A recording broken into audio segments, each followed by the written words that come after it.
Hello friends. ఈ వీడియోలో మనం అన్ని సబ్జెక్ట్‌లలో, ఆల్ సబ్జెక్ట్స్‌లలో మంచి మార్కులు సాధించడం ఎలా అనే కాన్సెప్ట్ మాట్లాడదాం. యాక్చువల్లీ మనలో కొంతమందికి ఏదైనా ఒక సబ్జెక్ట్ మీద బాగా ఇంట్రెస్ట్ ఉంటుంది. బాగా ఎక్కువ చదువుతారు. బాగా ఎక్కువ మార్కులొస్తాయి. దానివల్ల మిగతా సబ్జెక్ట్‌లలో తక్కువ మార్కులు రావడం వల్ల ఓవరాల్ ర్యాంక్ మీకు 10థ్ క్లాస్ వరకు కానీ, ఇంటర్మీడియేట్ కానీ మిగతా చోట్ల కూడా మనకేంటంటే ఓవరాల్ ర్యాంక్‌లో చాలా దెబ్బ పడిపోతుంది. అంటే ఒక్క దాంట్లో ఫుల్ వచ్చి మిగతా దాంట్లో తగ్గడం వల్ల. కానీ బెటర్ ర్యాంక్ రావాలంటే అన్ని సబ్జెక్ట్‌లలో మంచి మార్క్స్ రావాల్సిందే. ఇది ఎక్కువగా 10థ్ వరకు. 10థ్ తర్వాత మనలో చాలామంది కొంతమంది సోషల్‌కెళ్ళిపోతారు. కొంతమంది మ్యాథమెటిక్స్‌కెళ్తారు. కొంతమంది బైపీసీ సబ్జెక్ట్‌లకెళ్ళి సో, బికాస్ వాళ్ళకి ఆ పర్టిక్యులర్ సబ్జెక్ట్‌లలో ఎక్కువ మార్కులు రావడం వల్ల వాళ్ళకి ఇంట్రెస్ట్ ఉండడం వల్ల. అలాగే నెక్స్ట్ లెవెల్‌లో స్పెషలైజేషన్ ఇంకా ఫర్దర్ స్పెషలైజేషన్ అంటే బీటెక్‌కెళ్ళే వాళ్ళు మళ్ళీ ఇంటర్మీడియేట్‌లో కొన్ని సబ్జెక్ట్‌లు వదిలేసి కొన్ని సబ్జెక్ట్‌లు తీసుకుంటారు. డిగ్రీలో కూడా సేమ్ అవుతుంది. తర్వాత ఎంఎస్‌సి స్పెషలైజేషన్ అలా అలా వెళ్ళిపోతుంది. అయితే ఇందులో కొంతమంది కాంపిటేటివ్ ఎగ్జామ్స్‌కి ప్రిపేర్ అయ్యేవాళ్ళు కాంపిటేటివ్ ఎగ్జామ్స్ వైపు వచ్చినప్పుడు మళ్ళీ బ్యాక్ టు 10థ్ క్లాస్ రేంజ్‌కెళ్ళాల్సొస్తుంది. అంటే ఏంటి 10థ్ క్లాస్‌లో ఎలా అయితే మనం అన్ని సబ్జెక్ట్స్ చదివామో, కాంపిటేటివ్ ఎగ్జామ్స్‌కి ప్రిపేర్ అయ్యేటప్పుడు కూడా మళ్ళీ అన్ని సబ్జెక్ట్‌లు చదవాల్సిన అవసరం వస్తుంది. అప్పుడు ప్రాబ్లమ్ స్టార్ట్ అవుతుంది. ఎందుకు? మీరు ఆల్రెడీ 10థ్‌లో సపోజ్ నాకు సోషల్ అంటే ఇష్టం కాబట్టి అని చెప్పేసి సీఈసీకెళ్ళిన వాళ్ళు ఉండొచ్చు. లేదా నాకు మ్యాథమెటిక్స్ అంటే ఇష్టం అని చెప్పేసి మ్యాథ్స్‌కెళ్ళే వాళ్ళు ఉండొచ్చు. అక్కడ నుండి ఫర్దర్ బీటెక్. బీటెక్ తర్వాత మీరు మళ్ళీ బ్యాక్ వచ్చారు. అంటే ఏంటి మళ్ళీ మీరు సోషల్ చదవాలి, సైన్స్ అండ్ టెక్నాలజీ చదవాలి. అలా. సో, దెన్ ప్రాబ్లమ్ స్టార్ట్ అవుతుంది. ఈ ప్రాబ్లమ్‌ని మనం ఓవర్‌కమ్ చేయాలంటే అసలు ఇక్కడ కాన్సెప్ట్ ఏంటనేది తెలియాలి. అంటే యాక్చువల్లీ ఏంటంటే ఒక్కొక్క సబ్జెక్ట్ చదవడానికి ఒక్కొక్క మెథడ్ ఉంటుంది. అంటే ఒక్కొక్క సబ్జెక్ట్‌కి ఒక్కొక్క సోల్ ఉంటుంది. అది ఎలా అంటే ఇప్పుడు మనం సోషల్ సబ్జెక్ట్స్ తీసుకుందాం. సోషల్ సబ్జెక్ట్స్ అంటే ఏంటి? History, economy, polity or civics. Suppose history తీసుకుందాం. హిస్టరీలో ఎప్పుడైనా గమనించండి. హిస్టరీలో ఎక్కువ మార్కులొచ్చే పర్సన్స్‌కి ఉండే మెయిన్ లక్షణం ఏంటంటే, వాళ్ళు ఆ హిస్టరీ చదివిన దాన్ని వేరే వాళ్ళకి ఎక్కువగా ఎక్స్‌ప్లెయిన్ చేస్తూ ఉంటారు. ఎక్స్‌ప్లెయిన్ అంటే ఇది వన్ టైప్, వన్ వే. అంటే ఏంటి? వాళ్ళే చెప్తూ ఉంటారు. ఇక్కడ డిబేట్, డిస్కషన్ లేదు. ఓన్లీ ఆ హిస్టరీ చదివి ఆ స్టోరీస్ వేరే వాళ్ళకి చెప్తూ ఉంటారు. ఇలా స్టోరీస్‌గా చెప్పడం వల్ల వాళ్ళకి ఆ పర్టిక్యులర్ టాపిక్ మీద చాలా గ్రిప్ వస్తూ ఉంటుంది. సో, హిస్టరీ చదివే వాళ్ళకుండే ప్రైమరీ లక్షణం ఏంటంటే, హిస్టరీని ఎక్స్‌ప్లెయిన్ చేయడం వేరే వాళ్ళకి. కథల రూపంలో చెప్పడం. ఇది హిస్టరీ. అలాగే ఎకానమీ గనక సబ్జెక్ట్ తీసుకుంటే, ఎకానమీ చదివే వాళ్ళు, ఎకానమీ బాగొచ్చే మార్కులొచ్చే వాళ్ళని గనక గమనిస్తే, వాళ్ళెప్పుడూ కూడా టెక్స్ట్‌ని ఎక్కువగా చదవరు. వాళ్ళేం చేస్తారంటే, ఈ స్టాటిస్టిక్స్, డేటా, గ్రాఫ్స్ ఉంటాయి గదా! వాటిని అనాలిసిస్ చేస్తూ ఉంటారు. అంటే ఎక్కడ పెరిగింది? ఎక్కడ తగ్గింది? ఎక్కడ డీవియేషన్ వచ్చింది? ఎక్కడ చేంజెస్ వచ్చాయి? అంటే క్రొనలాజికల్లీ ఓకే. Historically okay. అలాగే డిఫరెంట్ ఏరియాస్ మధ్య చేంజెస్ ఎలా ఉన్నాయి? సపోజ్ సెన్సస్ తీసుకుందాం. 2011 సెన్సస్ అనగానే ఏం చేస్తారు వాళ్ళు? ఏ రాష్ట్రాల మధ్య జనాభాలో చేంజ్ ఎక్కువుంది? ఏ టైమ్స్ మధ్య అంటే 91కి అలాగే 2001కి 2001 నుండి 2011కి మధ్య గ్యాప్ ఎలా ఉంది? ఎక్కడ ఎక్కువ పెరిగింది? తగ్గింది? ఇలాంటియన్ని స్టాటిస్టిక్స్ బాగా అబ్జర్వ్ చేయగలేవారు. సో, వాళ్ళు పెద్దగా టెక్స్ట్ మీద కాన్సంట్రేట్ చెయ్యరు.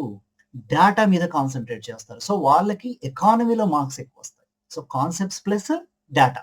అయితే ఇక్కడ పాలిటీ తీసుకునే చదివే వాళ్ళకి ఎక్కువ మార్కులు ఎవరికొస్తాయంటే, పాలిటీలో ఎక్కువ డిబేట్స్ ఉంటాయి. ఎందుకు అంటే, ఏ లా కూడా పర్మనెంట్ కాదు, పర్ఫెక్ట్ కాదు. అంటే ప్రతి లా టైం ప్రకారం చేంజెస్ వస్తూనే ఉంటాయి. అంటే ఈ లా ఒక చట్టం తీసుకొస్తే ఇదే ఫిక్స్ ఇలానే ఉండాలనేదేం లేదు. అక్కడ అమెండ్మెంట్స్ జరుగుతాయి. ఒక్కొక్క జడ్జ్‌కి ఒక్కొక్క ఒపీనియన్ ఉంటుంది. ఒక్కొక్క జడ్జ్‌మెంట్‌లో ఒక్కొక్క తీర్పొస్తుంది. సో, చేంజెస్ అనేటివి కామన్. సో, కాబట్టి ఈ కాంట్రోవర్సీస్ అన్నీ ఉంటాయి కాబట్టి, పాలిటీ మీద ఎక్కువ పట్టు రావాలంటే, ఎవరైతే అవతల వాళ్ళతో పాలిటిక్స్ సబ్జెక్ట్‌లో డిబేట్స్ చేస్తూ ఉంటారో, డిబేట్స్ అంటే ఒకరు కానీ, ఎక్కువ మంది కానీ ఆ సబ్జెక్ట్ మీద మాట్లాడడం. That is called debate. ఆ డిబేట్స్ ఎవరు ఎక్కువగా మాట్లాడుతుంటారో వాళ్ళకి పర్టిక్యులర్ పాలిటీ మీద ఎక్కువ కాన్సంట్రేషన్ ఉంటుంది. ఎక్కువ పట్టుంటుంది. So, this is polity. అయితే ఇప్పుడు సైన్స్ సబ్జెక్ట్స్‌కొస్తే ఇప్పుడు జియోగ్రఫీ ఎక్కువ సైన్సే ఉంటుంది. Botany, zoology, physics, chemistry. Suppose what is science? ఎక్కడైనా ప్రూవ్ చేయగలిగింది, ప్రయోగాలు చేయగలిగింది సబ్జెక్ట్‌ని మనం ఇక్కడ సైన్స్ అంటున్నాం. త్రూ ఎక్స్‌పెరిమెంట్స్ ప్రూవ్ చేయాలి. That is called science. అలాగే యూనివర్సల్లీ రిపీటెడ్‌గా ఎన్ని సార్లు చేసినా కూడా ఒకే రిజల్ట్ వస్తూ ఉంటుంది. That is called science. ఇప్పుడు మనకి ఈ సైన్స్ చదవడంలో మెథడ్స్ డిఫరెంట్‌గా ఉంటాయి. ఇప్పుడు బోటనీ గాని, జువాలజీ గాని చదివే వాళ్ళని గమనిస్తే మీరు ఎక్కువ సబ్జెక్ట్‌ని బై హార్ట్ చేస్తుంటారు. బట్టి పడుతుంటారు. అంటే శాస్త్రీయ నామాలు గాని, సాంకేతిక నామాలు గాని వాటినేంటి బై హార్ట్ చేస్తూ ఉంటారు. అంటే వాళ్ళకి మామిడి చెట్టు అనగానే సపోజ్ మాంజిఫెరా ఇండి కానీ, ఇలా పేర్లు వెంటనే గుర్తొస్తూ ఉంటాయన్నట్టు. ఎందుకు? బట్టి పడతారు కాబట్టి. అలాగే త్రూ డయాగ్రామ్స్ ఎక్కువ ప్రాక్టీస్ చేస్తూ ఉంటారు బయాలజీలో. సో, డయాగ్రామ్స్ ద్వారా, బట్టి పట్టడం ద్వారా, త్రూ ఎక్స్‌పెరిమెంట్స్ ద్వారా వాళ్ళకి ఆ సబ్జెక్ట్ మీద పట్టెక్కువొస్తూ ఉంటుంది. అయితే ఈ ఫిజిక్స్ తీసుకుంటే ఫిజిక్స్ ఎక్కువగా మ్యాథమెటిక్స్‌కి దగ్గరగా ఉంటుంది. సో, దీన్ని కూడా కొంత అప్లికేషన్ పార్ట్‌నేమో బట్టి పట్టాల్సొస్తుంది. అలాగే ఫార్ములాస్ బట్టి పట్టాల్సొస్తుంది. దెన్ ఎక్కువ ప్రాక్టీస్ చేయాల్సొస్తుంది ప్రాబ్లమ్స్‌ని. సో, దెన్ ఫిజిక్స్ మీద గ్రిప్పొస్తుంది. అలాగే కెమిస్ట్రీ రిలేటెడ్ ఎక్కువ బోటనీ, జువాలజీ ఎలా చదువుతాం అలా చదివే వాళ్ళకి కెమిస్ట్రీలో ఎక్కువ మార్కులొస్తాయి.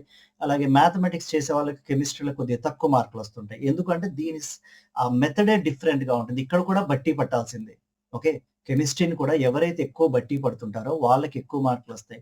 సో, మ్యాథమెటిక్స్ పార్ట్ ఉన్న చోట ఆటోమేటిక్‌గా మ్యాథమెటిక్స్ చేయాలి. బట్ మ్యాథమెటిక్స్ పార్ట్ లేని చోట పర్టిక్యులర్‌లీ ఆర్గానిక్ కెమిస్ట్రీ ఇలాంటి వాటిలో. సో, బై హార్ట్ అనేది వెరీ ఇంపార్టెంట్. ఇంకా నెక్స్ట్ మ్యాథమెటిక్స్. ఈవెన్ మ్యాథమెటిక్స్ వాళ్ళకి గూడా వాళ్ళ సెపరేట్ ఫార్ములా వాళ్ళకుంటుంది. సో, మ్యాథమెటిక్స్‌లో ఏం జేస్తుంటారు ఎక్కువగా ఈ ఫార్ములాస్ చూస్తుంటారు. ఓకే. వాటిని బట్టి పట్టాలి. ఫార్ములాస్‌ని రిపీటెడ్‌గా ప్రాక్టీస్ చేయాలి. అలాగే వాటిని సాల్వ్ చేసుకుంటూ పోతూనే ఉండాలి. ఎంత ఎక్కువ ప్రాబ్లమ్స్ సాల్వ్ చేస్తే మ్యాథమెటిక్స్‌లో అన్ని ఎక్కువ మార్కులొస్తాయి. సో, ఇలా ఒక్కొక్క సబ్జెక్ట్‌కి ఒక్కొక్క సోలుంది. కానీ మనలో కొంతమందికి ఏదో ఒక రకంగా చదవడం వచ్చి, వాళ్ళు మిగతా అన్ని సబ్జెక్ట్‌లని ఆ పర్టిక్యులర్ సబ్జెక్ట్‌లానే చదువుతూ వెళ్తూ ఉంటారు. సో, దానివల్ల మిగతా అన్ని సబ్జెక్ట్‌లలో తక్కువ మార్కులొస్తాయి. ఒక సబ్జెక్ట్‌లో ఎక్కువ మార్కులొస్తాయి. సో, కాబట్టి మీరు చదివేటప్పుడు ఇప్పుడు నేను చెప్పినయి గుర్తుపెట్టుకొని, ఓకే. ఈ రకంగా ఫాలో అవ్వండి. డెఫినైట్‌లీ మీకు అన్ని సబ్జెక్ట్‌లలో గుడ్ మార్క్స్ ఒస్తాయి. ఈవెన్ మీరు కాంపిటీటివ్ ఎగ్జామ్స్ గ్రూప్ 1 గాని, సివిల్ సర్వీసెస్‌కి ప్రిపేర్ అయ్యే వాళ్ళైతే మీకు సీసాట్ ప్రాబ్లమ్ ఉంటే సేమ్ వెళ్లి మ్యాథమెటిక్స్ చేసే వాళ్ళ దగ్గర కూర్చోండి. వాళ్ళని అడగండి. ఎలా ప్రిపేర్ అవుతున్నారు? ఎలా చదవాలి? ఆ ఫార్ములాస్ ప్రాక్టీస్ చేయండి. ఎక్కువ ప్రాబ్లమ్స్ ప్రాక్టీస్ చేయండి. అలాగే ప్రీవియస్ క్వెషన్స్ ఉంటాయి గదా! ఇయర్స్ అది చూసుకోండి. ఇంగ్లీష్ ఒకసారి ప్యాసేజ్ గాని, హిందూ కానీ ఏదైనా సరే ప్యాసేజ్‌లు బాగా చదవండి. ఆర్టికల్స్ చదవండి. ఆర్టికల్స్ చదివి దాన్ని వేరే వాళ్ళకి ఎక్స్‌ప్లెయిన్ చేయండి. డెఫినైట్‌లీ ఈ కాంప్రిహెన్షన్ దాంట్లో మార్క్స్ మంచిగా వస్తాయి. అలాగే ఈవెన్ సైన్స్ అండ్ టెక్నాలజీ ఇబ్బందున్న వాళ్ళు కూడా ఈ సైన్స్‌ని బై హార్ట్ బట్టి పట్టడం. సో, ఇవి చేయడండి. ఖచ్చితంగా దాంట్లో కూడా మంచి మార్క్స్ వస్తాయి. అంటే కొన్ని చోట్ల మనకు అనాలిసిస్ నేర్చుకోవాల్సిన అవసరం లేని చోట బట్టి పట్టాల్సిందే. బికాస్ మనం రాసే అన్ని ఎగ్జామ్స్ కూడా మాక్సిమం మెమరీ బేస్డ్ ఎగ్జామ్స్. అంటే ఎంత ఎక్కువ గుర్తుపెట్టుకునే వాళ్ళకి అంత ఎక్కువ మార్కులొస్తాయి కాబట్టి, ఇప్పుడు నేను చెప్పినయన్ని ఫాలో అవ్వండి. అలాగే మీకు అందుబాటులో ఎవరైనా ఆ పర్టిక్యులర్ సబ్జెక్ట్‌లో ఎక్కువ మార్కులొచ్చే వాళ్ళుంటే వాళ్ళ సలహాలు కూడా తీసుకోండి. డెఫినైట్‌లీ గుడ్ మార్క్స్ వస్తాయి. All the best. ఈ వీడియో మీ ఫ్రెండ్స్‌తో షేర్ చేయండి. ప్రిపేర్ అవుతున్న వాళ్ళు ఎగ్జామ్స్‌కి ఎవరైనా ఉంటే.